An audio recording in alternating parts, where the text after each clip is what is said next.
Naval warfare played a big part in World War I. Naval warfare was very important during World War I because Germany was determined to have a bigger navy than their British enemies. Naval warfare brought U-boats, battleships, aircraft carriers, and seaplanes.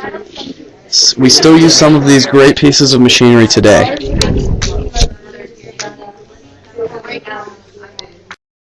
In the years leading up to World War I, there was an arms race between the Germans and the British. Each nation strived to build the largest, fastest navy. The Germans were technologically superior to the British, and were innovative enough to build the first effective underwater boats.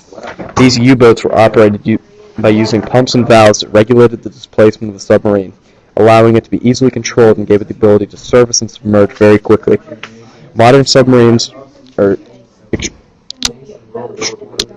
extremely advanced technologically. They have onboard computers that can monitor the inflow and outflow of water.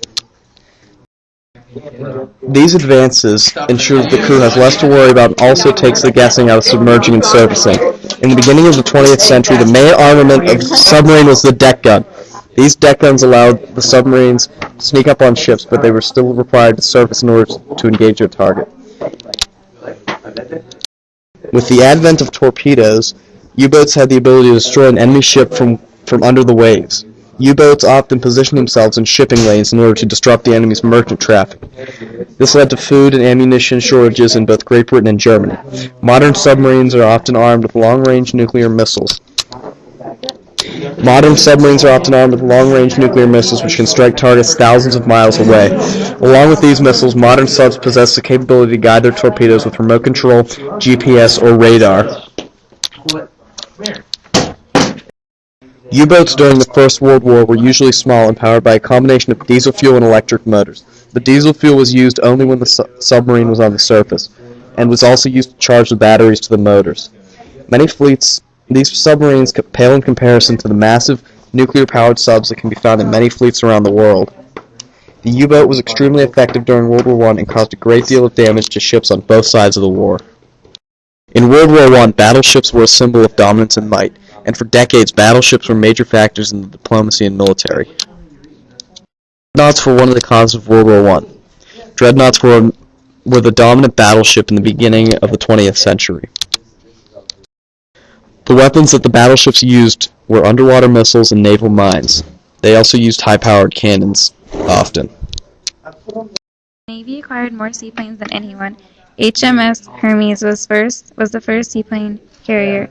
The carrier was torpedoed and sunk in November 1914. At the outbreak of war, Navy acquired 3 cross-channel packet boats and converted them into carriers named Engiadine, Riviera, and Empress. Campaign against Turks at the opening seaplane tender, Ark Royal provided 8 short 184 seaplanes. It provided recon and aerial spotting.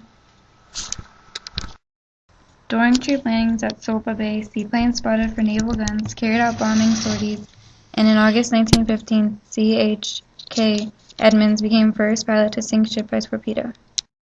Aircraft carriers were a big part of naval warfare. An aircraft carrier is a warship designed with a primary mission of deploying and recovering aircraft, acting as a seagoing air base. Aircraft carriers allow a navy to project worldwide air power without depending on local bases. They've evolved greatly through the years. They began as wooden vessels used to deploy balloons into nuclear-powered warships that carry dozens of fixed-wing and rotary-wing aircraft. You can see, naval warfare played a tremendous role in World War I. With the use of U-boats, battleships, seaplanes, and aircraft carriers, the Allies were able to win the war.